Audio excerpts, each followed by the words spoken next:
A very good evening to everyone present here. We are glad to be back with this webinar on the topic Design Thinking in the World of HR. I take this opportunity to thank our director, sir, Mr. Deepankar Dashgupta, our registrar, ma'am, Mrs. Rupa Bhattacharya, our HOD, ma'am, Professor Dr. Tonima Rai, coordinator of MBA Day Department, Dr. Malini Nandi Majumdar, Senior Manager of Training and Placement, Mr. Vishal Francis Gaetano. We now introduce you to our esteemed guest of honor today, Mr. Uddalak Banerjee. Uddalak Banerjee is presently the Regional HR Head of East Zone of Dabur. He has recently won Emerging HR Icon Award by Business World in March 2020 and Young HR Icon Award for Top 100 HR Professions in India under the age of 35. He has a rich experience of over 7 years in human resource domain, including both factory and corporate roles in large MNCs like Pidilite Industries, BK Birla Group, and Kimberly Clark, handling both on-roll and contractual manpower. Mr. Banerjee is a BTech in Computer Science Engineering from NIT Raipur and PGD HRM from XLRI Jamshedpur. He, coming from the technical background, has written a wide range of articles on HR in LinkedIn in an effort to form a bridge between technology and HR. Apart from being associated with CL, IMS, NIT Warangal, Navkiran as academic advisor and guest lecturer, he is also a life member of HRFI, CHRD, HRGLF. He has provided a series of lectures of HR practices in multiple platforms organized by Grey HR for small and medium industries. His article on linking agriculture and marketing was one of the top 50 articles shortlisted by Government of India in the Manthan competition held in 2014. We feel obliged to have you here today, sir. Moving forward to today's topic, design thinking with respect to HR is an extremely relevant concept if we think about the increasing number of people who are working from home due to the difficult times of the pandemic. Handling situations like this as an HR is a challenge in itself. And that is exactly what Mr. Banerjee will enlighten us about today. The stage is all yours, sir. Welcome. Hi. Yes, actually, there was an elaborate presentation of myself already. So, just before going into the topic of design thinking in world of HR, I believe most of you would be aware of what exactly is design thinking. Am I audible? Yes, sir, you're audible. So, design thinking. Actually, design thinking, unlike say Six Sigma or even Agile, is more of a philosophy. Okay, so what do you mean by the philosophy? So it's like a way of work, a thought process which we inculcate within our day-to-day actions and how we propagate our work. That is what is basically a philosophy. So that philosophy is design thinking is one such example of the philosophy. So what is design thinking? Design thinking it tells us that you should empathize with the customers, whoever they are, and then define their problems, and then ideate, and then create a prototype, and then do the testing of that prototype. So these are the basic 5 steps. Again, in design thinking, they have not mentioned any particular order of how you can do it. It's just like whichever you feel that is more pertinent at that point in time when you are thinking about implementing this philosophy, or you can pick and choose which particular thing you want to start with, and then accordingly arrange the other pieces. So these are broad guidelines, but idea which is implemented behind the design thinking as a principle or a philosophy is that one should always try to understand what the other's problem is, and then accordingly fine-tune the solutions in such a manner that the problem can be resolved. So that is the idea basically behind design thinking, and why this particular idea is more relevant in case of say HR In fact, I think as a philosophy, it is relevant for all other functions also, say for marketing also, for finance also, for operations also, and any other, I mean, even for engineering also, these things are very, very relevant. In fact, if you'll find that design thinking, people are using the basic pioneers of the word design thinking and popularizers in India is from Bits Pilani, who is and the connect between them, the founders who have really propagated this in India is also that the period that they spent in Bits Pilani as an engineer. So yeah, so that connect, I mean that thing is relevant for all aspects of life. But in world of HR, because not just because of the pandemic actually, the philosophy is actually beyond pandemic. There's the thought process and the way of work. So from world of HR, I would first take you through some examples. I mean, because I will not make it a very theoretical kind of a session on this. So I'll just try to tell you what the basic challenges are and how we go about it and how design thinking helps in HR. Okay, so suppose, see, what happens is that when you are talking about, say, recruitment, okay, so recruitment is an exercise which HR does or pioneers or say, as are the process owners. So they drive this initiative. Now, how they drive this initiative? They, as a broad structure, they first try to reach out to larger number of people with their job post or whatever the offer job is, and try to get them access to large number of people who are wanting a job and are in that category of employees whom the HR wants. So suppose say for Dabur context, say suppose I am hiring for say a sales officer. So I would want that people from a particular background would apply for this particular post. If larger number of people apply, then for me, if I put a rigid selection criteria, I will get down to some 5 or 6 most relevant people. If few people apply, then I will not be able to get say a proper number of good eligible applications, which the business may not like. So when I would like to implement say design thinking in this whole process, I would have to first understand who my core customers are.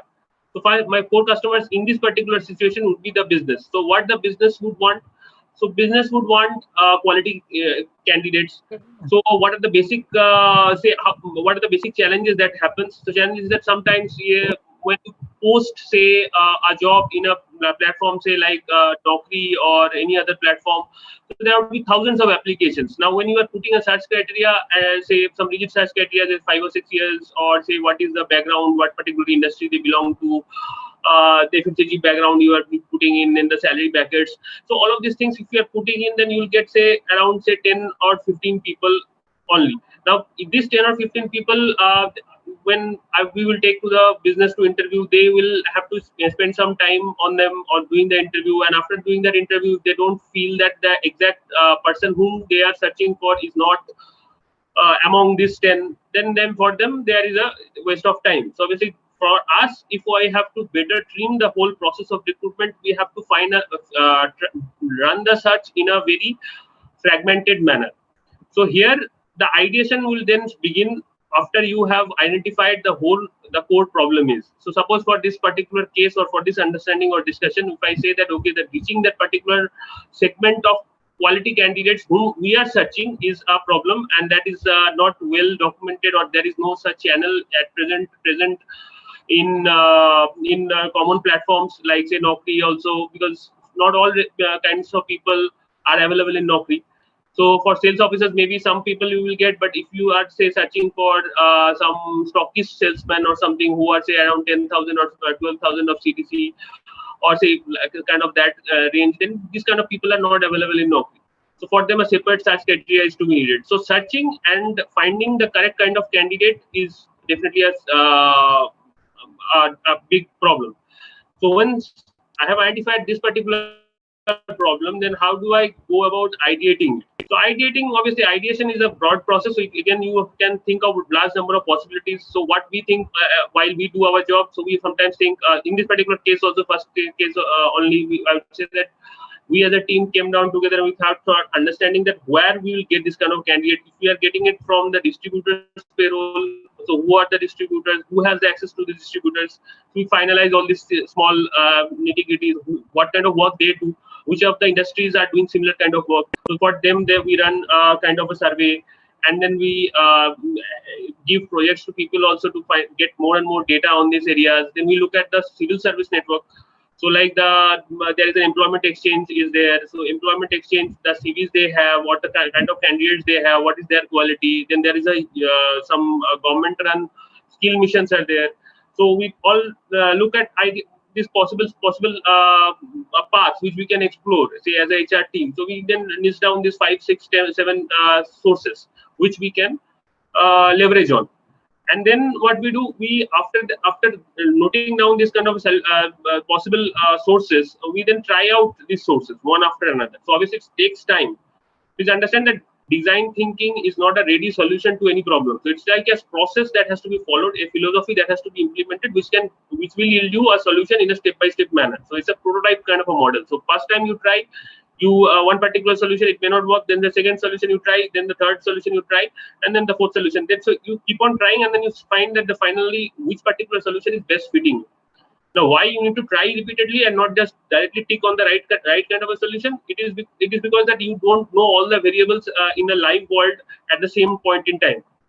So what that means is that unless and until you try, say, the employment exchange, you do not understand what kind of profiles they have and what kind of issues that will emerge out of that kind of sourcing channel.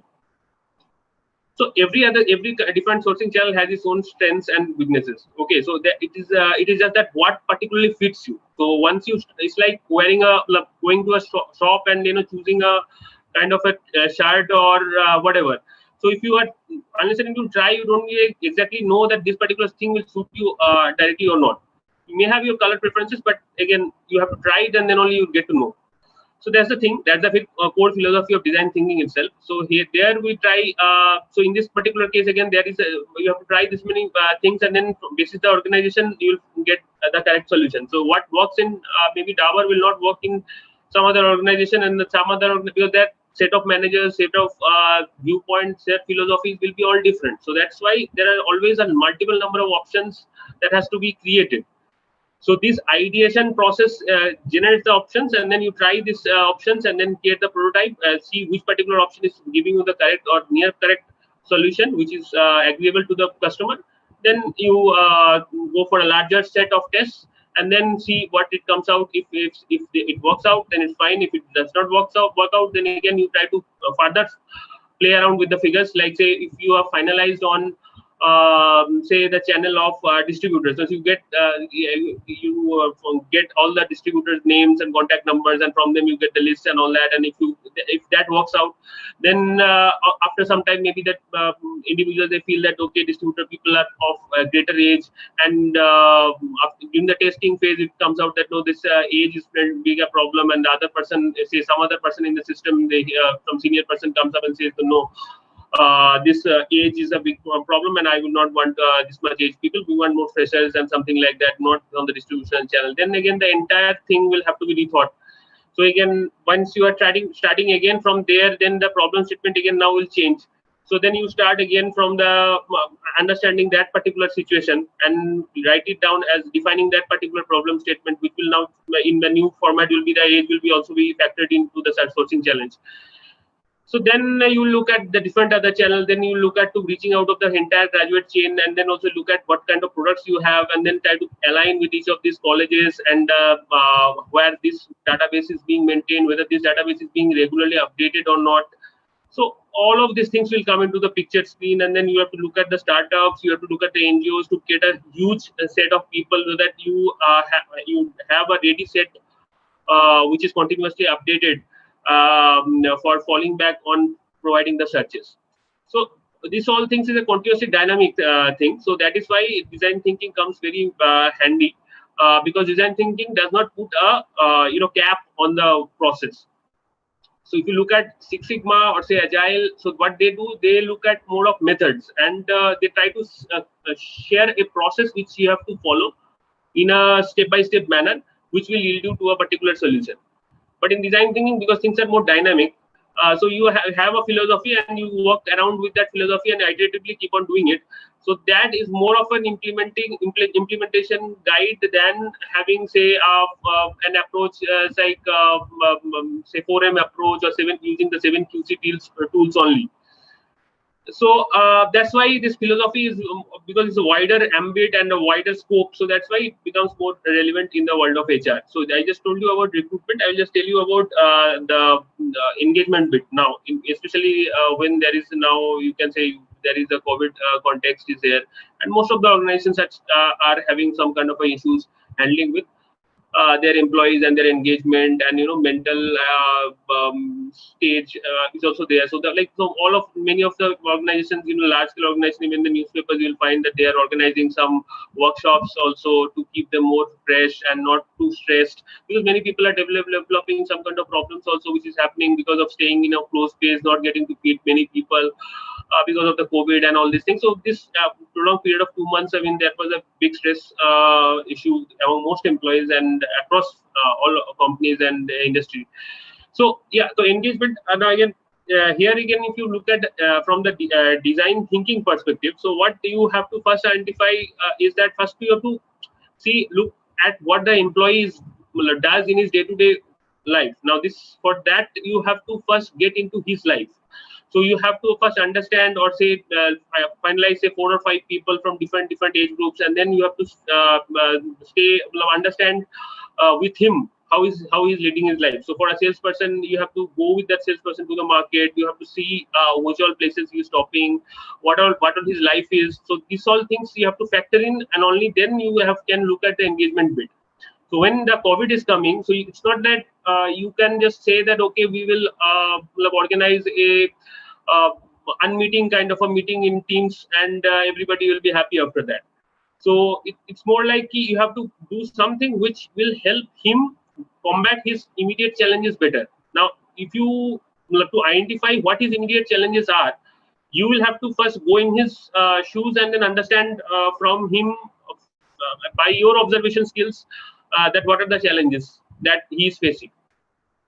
So suppose that in Dabur, we thought that at least from the previous COVID time only, there was a challenge that people, at least during the field visits, it came out that people don't have a proper diary, come mobile charger, as well as some other things. So what happens is that when the call happens, and sometimes they use the tab, and the tab gets discharged.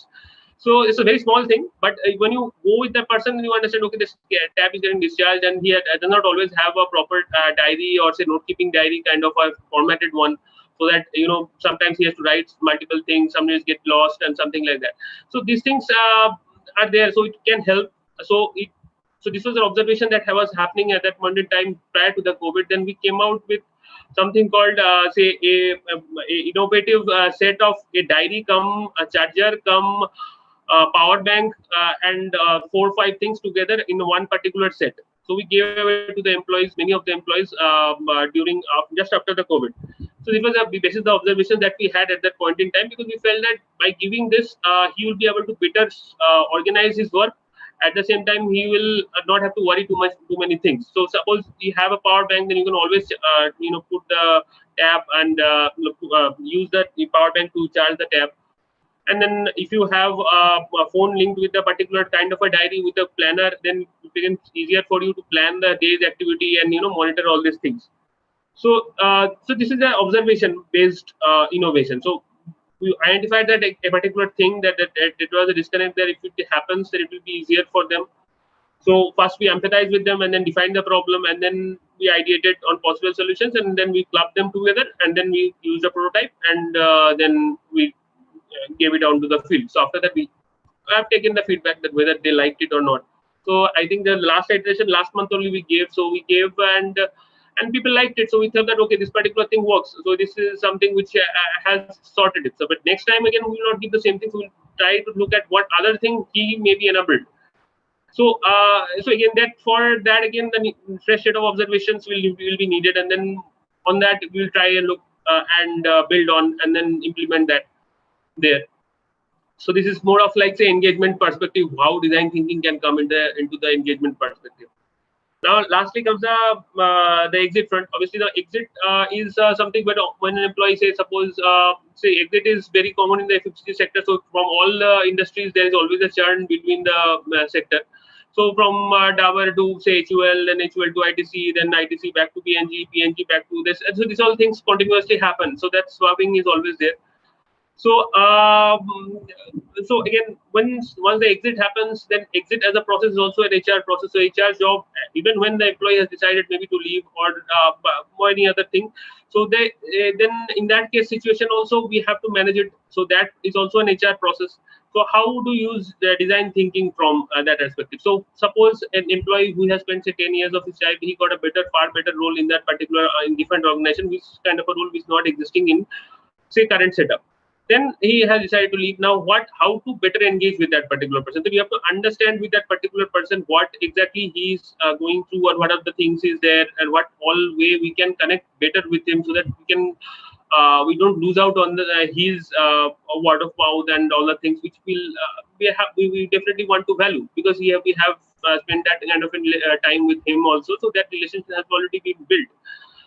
So obviously, in that case of scenario, the HR will definitely have to look at for us also. We always try to see that okay, that employee, even after exit also he stays in touch with us. There are groups which we maintain, and we maintain even after say suppose he falls sick sometime. We get still, even after him leaving the organization, we still provide some bouquets and get in touch with him if inquire about his health and all these things. So these things are something which we have built into the system. So again, this is observation. So we empathize with that particular person. We define the particular thing that this kind of thing is a gap, and then we can work on that, and then we ideate on what are the possible solutions given the cost benefits which are there. So now cost benefit, this thing also you have to factor in to understand the things which are there, which happens in HR. So HR, like the one side is obviously the employee. Many of you are in the college stage, so you will know that the CTC cost is definitely the employee cost, but that is not the only cost that the HR would quote. So, so what happens is that see, CTC is just like the one is the enhanced salary that goes out. Then there is always the cost of the administration. So cost of administration, suppose there is the office that is to be maintained, and there will be number of people will coming for a meeting or whatever that set up. So that the rental accommodation cost, if it is a rental, if it is not rental, then also there is a depreciation cost, and then the properties cost which has to be rationalized over the years. So all of these costs will have to goes under the administration cost. Then there would be costs related to say the incentive program. If there is an incentive program that is running in the organizations, and for that there is an over and above head that they will be getting. So obviously there is a cost associated to that. Then all the engagement activities which will happen, there will be a cost respect to that. Then there would be say even for employee parking that will come under administration cost. Then say if there is some kind of parks which are available for the particular employee, say some senior members they get some Calcutta club membership or whatever club membership that will be running into lakhs and all that. So those parks will have to be also be added up in the cost. So then the travel cost is there. So in any call that the person does, it's 20 shops they are doing, that they will obviously expect a full reimbursement. Then there is this thing. So there the costs are there, and then there is some daily allowances which will be paid out. So these will be added up. These are all not part of the CTC. So these whole range of costs will always be there. So that entire thing has to have a final figure, and that will obviously be a monitored figure, and it will be running into crores. So these figure cannot increase too much. So you have to figure out these areas also. So then you have to look at whichever suggestions or solutions you are giving, such that the overall cost is not totally impacted. So any such suggestion or this a solution that okay, we let's buy out some completely different the thing chain just for recreation purpose. So that is obviously not acceptable, because the cost will not be increased. So these all things. So once you are creating, say, ideating, at the ideation stage, obviously you will list down 5-6 things. Obviously, after that, you will, once the prototype will be tried, obviously some of the suggestions which are not practical will have to be let go, and then the solutions which are left with, we have to club with existing ideas so as to make a solution which is workable from both sides as in from the employer side also, and from the because because they also have to, because say if suppose the solution is that everybody has to be given the diary, this particular thing. So we have rationalized on that, that we have seen that, okay, this much amount of sales we are losing because of a lot of layers, but not keeping the data, or suppose these things are there. So against that, we rationalize that, okay, fine, we give out this diary. So these things, so making it a holistic thing, so understanding the cost benefit, and so doing the research behind that, and then coming up with the findings, and then getting the budget approved. So this entire process will have to happen also in any other chain, I think, even for marketing also, and for the supply chain also, and for any other function which you can think of. So for them also, it will be relevant. But this, from HR side, from design thinking perspective, I have taken some just 3 examples for you to understand and correlate from real life experiences, but how this is implemented. So apart from this, I think design thinking also is a big aspect of HR administration. Now, HR administration is like, HR administration would be like, if you break it down, it will be more of upkeeping of the administrative setup, compliances, and also to an extent, employee experience from the particular setup.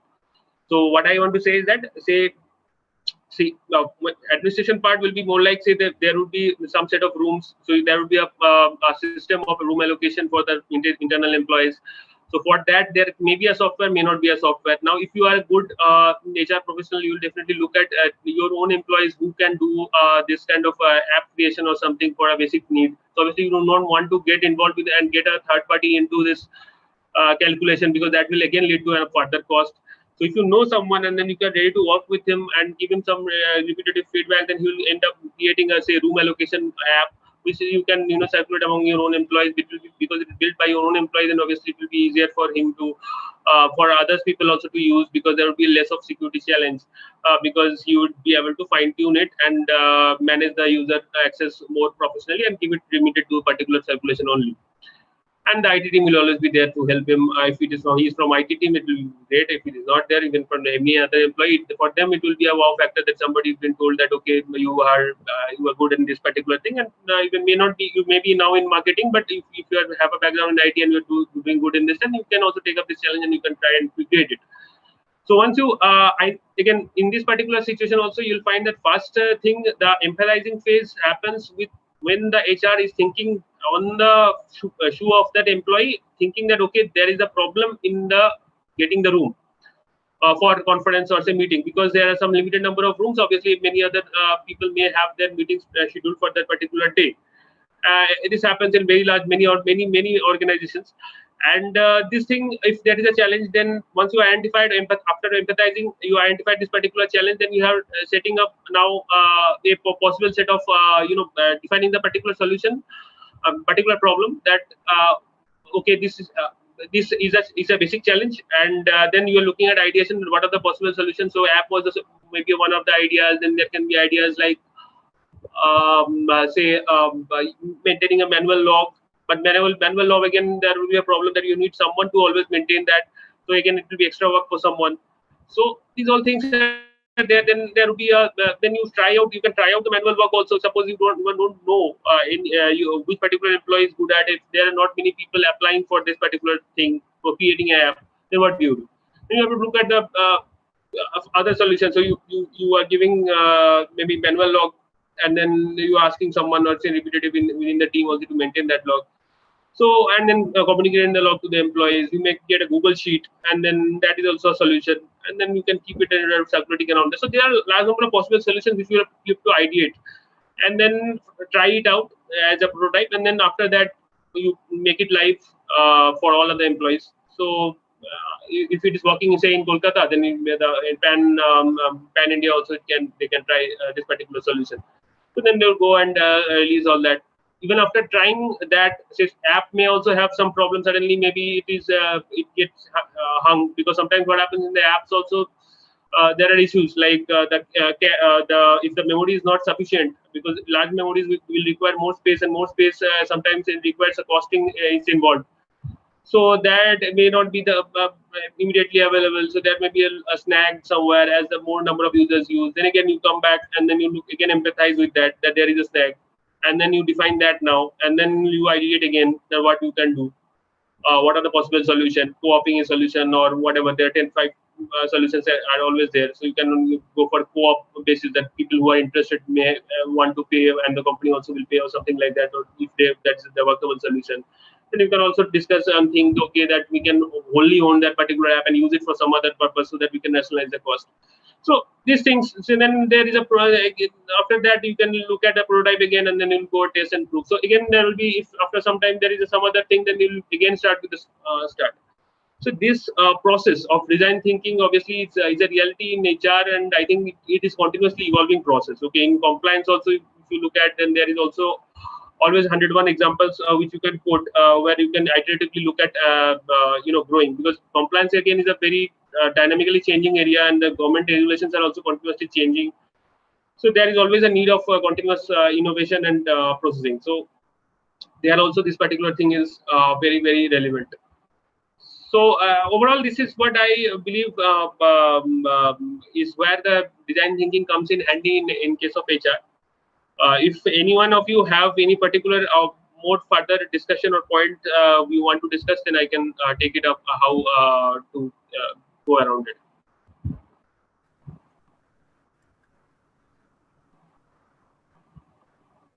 If anyone has any questions, please go ahead and ask, sir.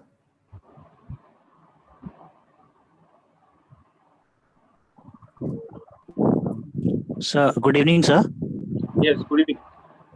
So my name is Tej Narayan Shah, and I'm from second year, and I'm pursuing MBA in Business Analytics. So, Yes. And sir, my question would be that you said to use tools like Google Sheets and all for staffing, basically. Are there any tools are there any tools or ERP software or anything which you would like to refer for small businesses for staffing purposes, like recording I the think daily? yes. So I get your question. I think this kind of question have been asked me before also in the SME kind of setups and discussions that we have. So you see, the cost is always a difficult thing. So see, there are a large number of softwares which are available. Okay, so Microsoft is continuously innovating and bringing out new softwares which are all available in the market, and they are very, very useful and helpful. But the thing is that there is a cost associated with that. So to rationalize that cost from a small company's perspective, it always is a challenge. Okay, so that is why we are looking at some free outsource tools mostly. Okay, so that is where this thing Google Sheet is coming into, because even as a student, sometimes between for the project collaboration activities and also for coordination for surveys, we often use some free portals, and Google Sheets is also very, very common in this usage in this kind of a scenario.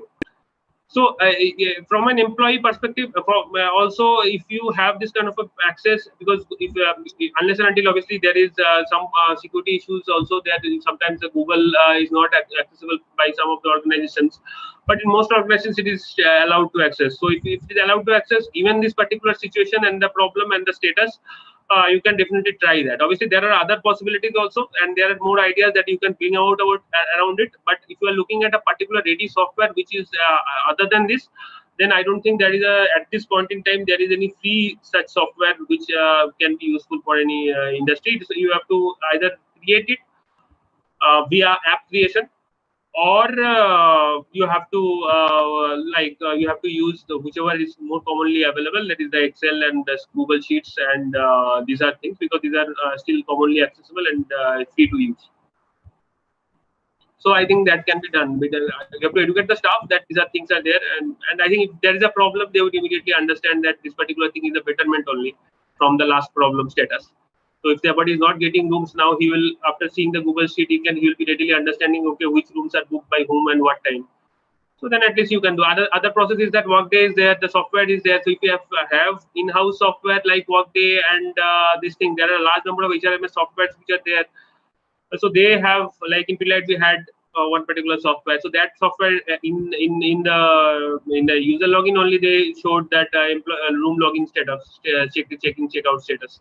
So that happens from organization to organization. For this particular organization, this particular thing is not there. For them, there was something else which was not there. So wherever is not there, you are using design thinking and finding out some whatever solutions you possibly can from that given period, keeping in mind the cost benefit. So that way you look at it. Thank you so much, sir. Sir, can I just add one more query, sir? Yes. Sir, I wanted to know that through Google Sheets, like from Google Forms, how can I manage authentication, sir? Like if my staff is suppose entering like the So number. every employee, if suppose in Dabur, everybody will have a Dabur ID, right? So if you are accessing or giving access to say the active list employees only to access a particular thing, so there is a feature also there in Google. You can protect access, give access to some particular range of users. So once you do that, then you can definitely get an access to the internet user can use it. And apart from that, if you say that from a hacking perspective, other people from outside the world, I don't think that many people will be bothered about what room is getting booked and what room is not getting booked, because it's not a very confidential information. Neither do you as an organization feel that that is something which needs greater a layer of security to protect. Because the day-to-day it will be changed. Yeah. Thank you, sir. That clarifies my queries. If any of you have any questions, please ask, sir.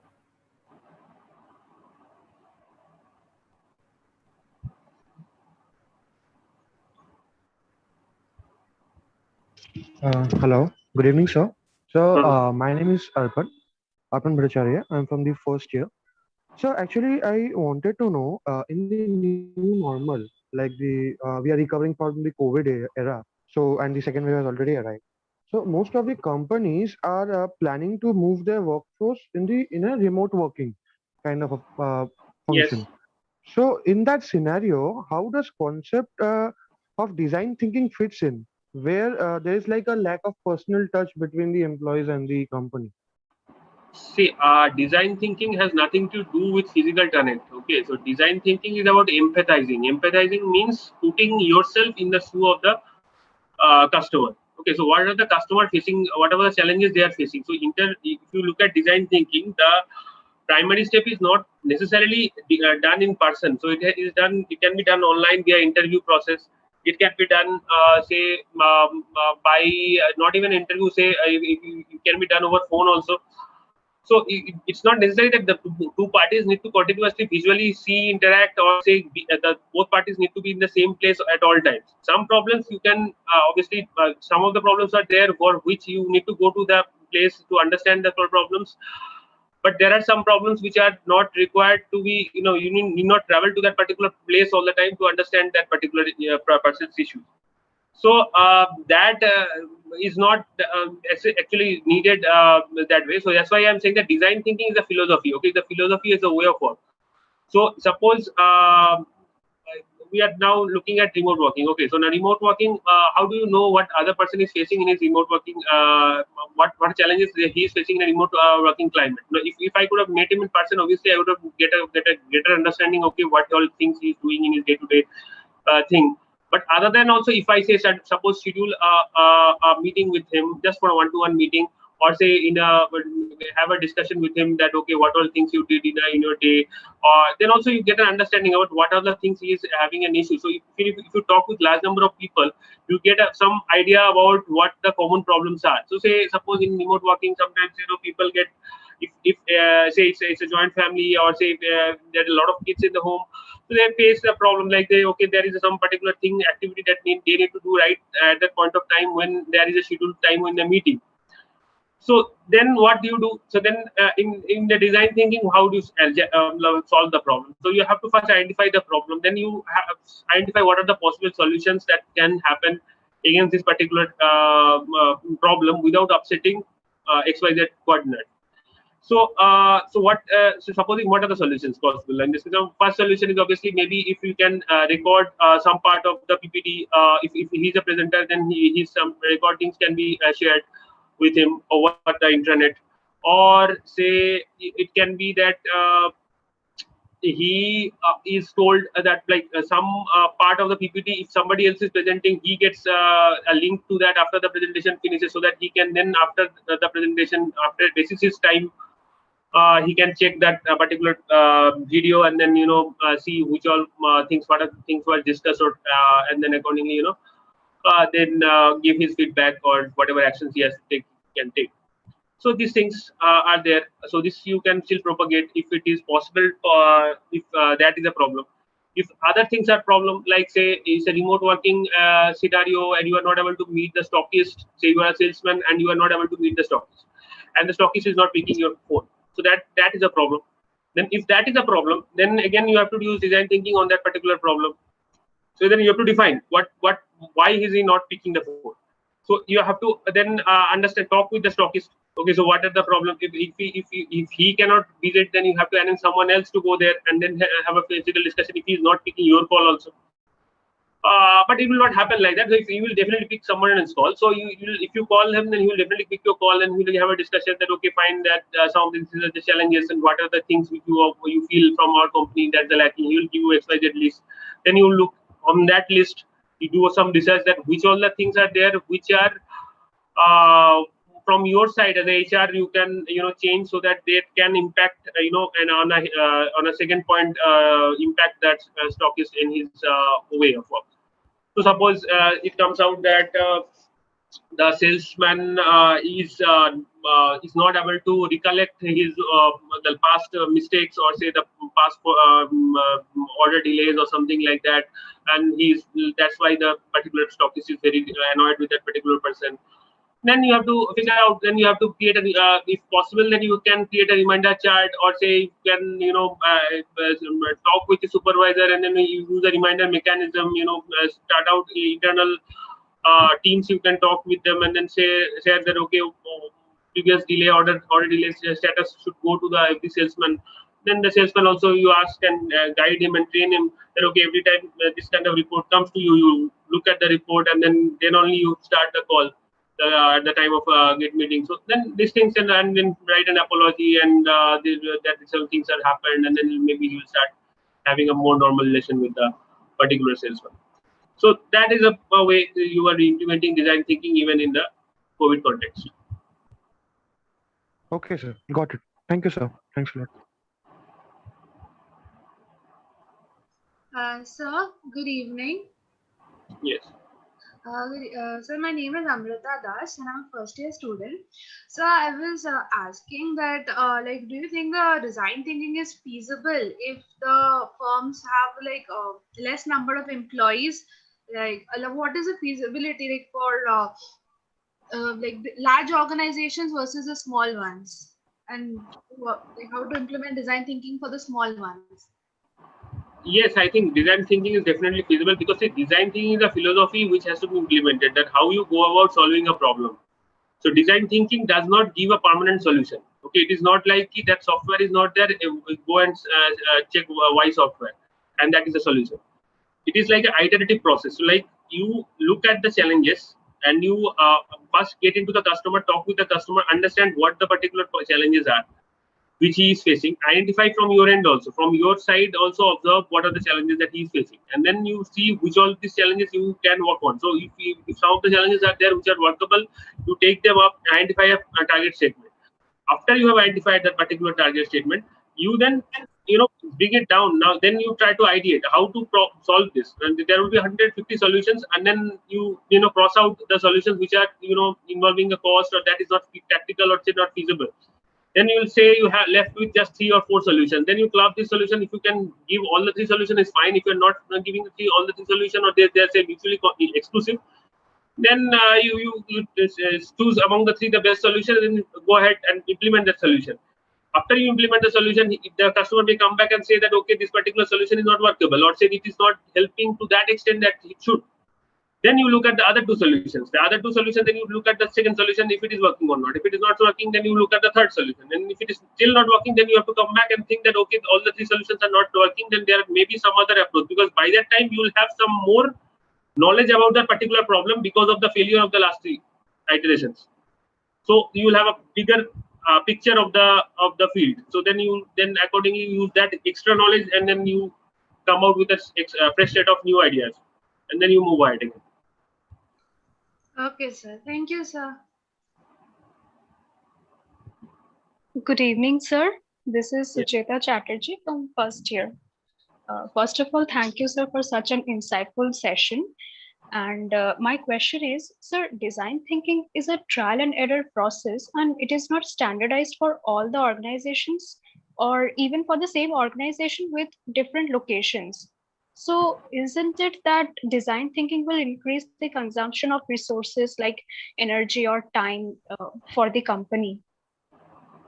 Yes, definitely. See, design thinking is not a organization for the organization to implement. Okay, design thinking is an approach that individual is supposed to take in in his or her life to make his to identify the challenges of the people who he or she is working with, and to make their life better. So that's the idea. Okay, so it's not that organization as an organization we will implement design thinking as approach or something, because it's a philosophy, and the philosophy cannot be built by an organization, because it is for the individuals themselves to align with that particular philosophy. So it's like, say, you may like Mr. Modi, and you can go for voting him. If you are not liking, you cannot, organization cannot say that every other individual will go and like Mr. Narendra Modi. So same way for Mr. Mamata Banerjee or any other political leader. So organization cannot ask someone to make or be compliant to a particular philosophy. Okay, it is something for the individual, and also the particular how he feels that the particular thing, and how he is able to implement in his or her life. Okay, as an organization, obviously as a guideline, you can say that okay, we always want that the customer problems be solved. But whether you are using design thinking approach, or you are using agile approach, or you are using Six Sigma approach, or you are using any other approach, it is not for the organization to decide. So it is something for the organization. We cannot we no organization should by policy try to force this particular thing. It cannot be forced. So is an approach. Okay, so approach means like how you go about it. You either first design, or you don't want to go first to design, or you want to first empathize, or there are many cases who directly go to the statement, because you already know. So you don't waste time in going back and then again empathizing. If you know already what the problem is, then you go direct to the second stage and then move to the next or further stages. And what time you'll spend in one stage is also not known. So if you are saying that by using design thinking, the organization will lose something because everybody will go and try to implement something of their own, and then there will be anarchy, and there will be loss of energy loss in the whole process. That is not going to happen, because once you are trying to implement design thinking, you are making a prototype. Okay, so the prototype, when you are making that prototype, you are first, there will be a first set of ideas basis which you will go into the prototype stage. So that screening from the idea to the prototype, that will only happen if it is a viable. If it is not a viable, the prototype will not be built. So from the organization side, if you are looking at the summative effect on the cost, so it's not like the 10 people are creating prototypes of their own on different problems, and then the company is funding it. So once the idea is there, and he is creating the prototype basis the ideology that he has learned, then he will, if a prototype is not successful, then the organization will definitely not go for the full scale test on that. He will then go back again and empathize, and then look for a different idea or a different prototype. So that, got it. What I'm trying to say. So the organization side, Yes, if you look sir. at the cost, it will not be that way impacted. Only thing that organization would want to ensure is that, see, it's always the multiplier effect between quality and efficiency and time. Okay, so the time, who should invest? Person who has a good understanding and has a good quality, say he has a good understanding of the particular subject on which he is wanting to invest on time, because once that happens, the chance of the efficiency to increase is always high. So that's why the tracking of efficiency of quality and time is all that the organization would look at. From individual standpoint, obviously it is every individual feels himself to be perfect, so he will not be looking at the quality, but he will be looking at the time and the returns that he will be generating. So that marriage that the individual with the philosophy, that he has to establish. So he has to understand that philosophy, and then he has to see what time he wants to invest where, and then accordingly he will to go ahead with that. So that is what they will do. Organization wise, they will not go unless and until there is a cost factor. So, my name Okay, is sir. Moinak Got it. Bhattacharya. Thank you, sir. Yes. Good evening, sir. My name is Moinak Bhattacharya, and I'm a first year student. Yes. So, my concern is I think design thinking is a process of creative problem solving. So, my question is nowadays we can see that many companies bearing the cost of internet as well as providing new gadget like laptop, etc. in terms of cost of operation. I mean, the office expenditure. So what do you think? I mean, which is the most cost efficient in office work or work from home? And how the companies are managing these problems? I mean, these are the new problems face the the HR designing era. I think so. So see, Moinak, I mean, what you have said is very relevant. See, it's not that one size fits all approach that the organizations are taking. Okay, so every organization is reacting differently to its own challenges because the challenges itself are very, very different across sectors, and the organizations also are reacting differently. So if you Yes. say that the work from home is being implemented, it's not that every organization in the sector has implemented work from home. So in the same way, if you look at the approaches that the teams have taken, they are all very, very different because the organizations have different philosophies. So it's not that the same, because otherwise they would have been only one organization. It's just that the organizations, because they have different multiple sets of philosophies, the talent constitutions are different. Work is very, very, very different. Every organization is not working the same way. So every other organization is working in a completely different set of philosophy and a different manner. So suppose there are organizations say in FMCG sector who want to increase the number of feet on street. So the number of people in the market they are trying to increase to push the product. Then there are a set of companies in the FMCG who are not into that strategy. So they are like the product itself, they want to make it better, and then they want that product to be pulled by the market. So the push and pull strategies are different. So they are being used by some set of firms, and there are some other organizations which are not using them.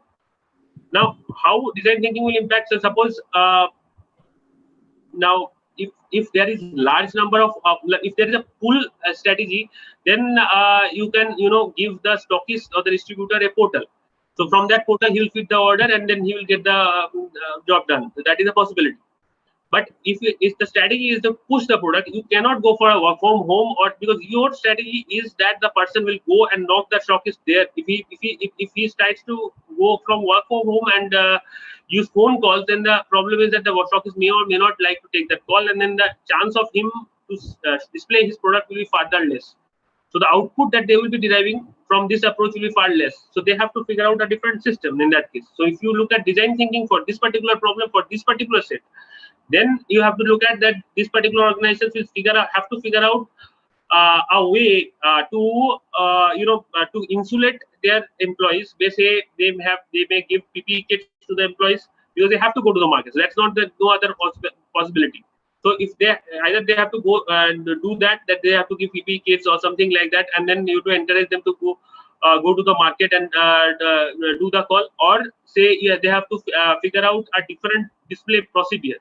So different display procedure in which the display will have to be arranged maybe in that society or area by some other agency where the stockist will get the particular thing, in which case the employee will have to collaborate with the society and not with the stockist, or something like that, where the visibility will still be there, and then there is a continuous relation between the stockist and the society.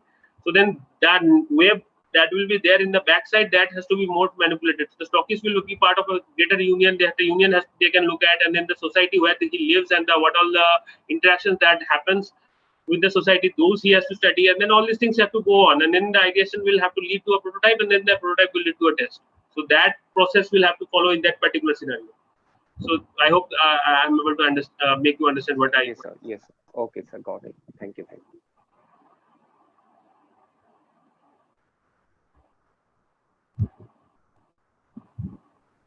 If anyone else has any questions, please go ahead.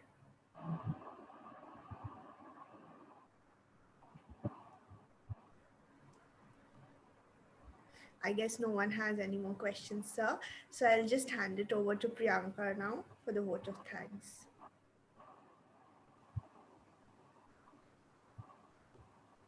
So, good evening, everyone present here. I, Priyanka Roy, feel honored to grab this opportunity of presenting the vote of thanks for this session. I would first like to extend my sincere thanks to our speaker, Mr. Uddalak Banerjee, for being with us and sharing his ideas and thoughts with us and giving us an insight on the topic design thinking in the world of HR. Today's webinar provided us with a lot of interesting knowledge and facts. I'm sure that all this knowledge that Mr. Banerjee shared with us would certainly help not only the aspiring HRs, but also everyone in their respective fields and in their future endeavors. Once again, I would like to thank Mr. Banerjee for taking out time from his busy schedule and enlightening us with this wonderful session. Thank you so much, sir. Now, I would like to thank our HOD, Dr. Professor Tanima Ray ma'am, for providing us with the permission for organizing this webinar session, and also take this opportunity to thank our coordinator ma'am, Dr. Malini Nandi Majumdar, to help us conduct the event. I also thank all the participants for being present here today and attending the session and learning. I would now end the note and take your leave. Thank you all.